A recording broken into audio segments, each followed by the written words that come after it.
భద్రాద్రి కొత్తగూడెం జిల్లా దమ్మపేట మండల కేంద్రంలో ఎన్టీ రామారావు విగ్రహాన్ని మంత్రి తుమ్మల నాగేశ్వరరావు ఆవిష్కరించారు. ఈ సందర్భంగా ఏర్పాటు చేసిన సభలో ఆయన మాట్లాడారు. ఆనాడు ఎన్టీఆర్ చలువతో, ఆయన నిర్ణయంతో, మీ అందరి దీవెనలతో 40 ఏళ్లుగా రాజకీయాల్లో కొనసాగుతున్నానని తెలిపారు.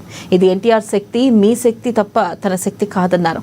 తనను ఇంతటి వాడిని చేసిన మీకోసం, మీ గ్రామాల అభివృద్ధి కోసం, ఈ ప్రాంత అభివృద్ధి కోసం పనిచేస్తానే తప్ప తన కోసం కాదన్నారు. ఉమ్మడి ఖమ్మం జిల్లా అంతటా గోదావరి జలాలు పాలించడమే తన లక్ష్యమన్నారు.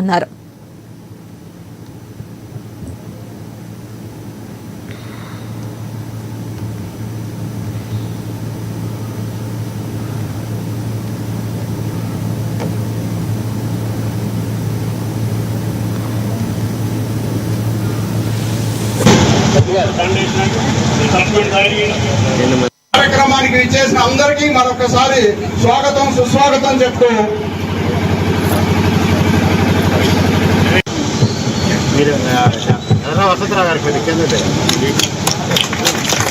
ఎన్టీఆర్ ఎన్టీఆర్ ఎన్టీఆర్ ఎన్టీఆర్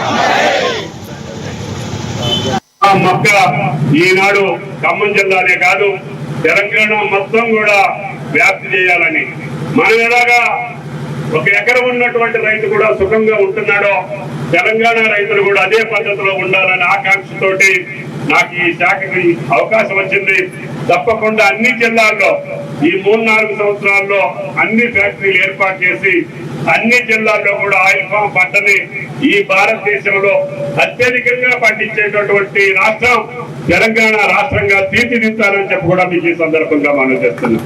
కాబట్టి ఆయన ఇచ్చినటువంటి స్ఫూర్తి, ఆయన ఇచ్చినటువంటి శక్తి, ఆయన ఇచ్చినటువంటి అవకాశం ద్వారా నాకు 43 సంవత్సరాలుగా రాజకీయాల్లో ఉండే అవకాశం ఎన్టీ రామారావు గారు మీరు కల్పించారని చెప్పి కూడా నాకు ఈ సందర్భంగా మనం చెప్తున్నాం. అందుకని మిమ్మల్ని అందరినీ కూడా నేను ఎక్కడున్నా, మీరు ఎక్కడున్నా పేరు పేరుగా తలుచుకుంటా సొత్తుపల్లి నియోజకవర్గ ప్రజలే నాకు భగవంతుడు ఎన్టీ రామారావు మీరు నాకు అవకాశం ఇచ్చారు. కాబట్టి మీ మనోగతానికి తగ్గట్టుగా, మీ మనోభావానికి తగ్గట్టుగా మీ మనిషి తుమ్మల ఎక్కడున్నా నెంబర్ 1 గా ఉండేటట్టుగానే, మీరు తలెత్తుకు తిరిగేటట్టుగానే, ఎన్టీ రామారావు గారి పేరు నిలిపేటట్టుగానే నా జీవితం కొనసాగుతుందని చెప్పి కూడా మీకు ఈ సందర్భంగా మనం చేస్తున్నాం.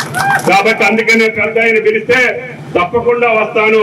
నిన్ననే రావాల్సి ఉండే, కానీ నిన్న సాయంత్రం మళ్ళీ ముఖ్యమంత్రి గారు ఎమర్జెన్సీ మీటింగ్ పెట్టి రాత్రి పిలవటం వల్ల ఈ రోజుకి పోస్ట్ పోన్ చేశాం. నిన్న పుట్టినరోజు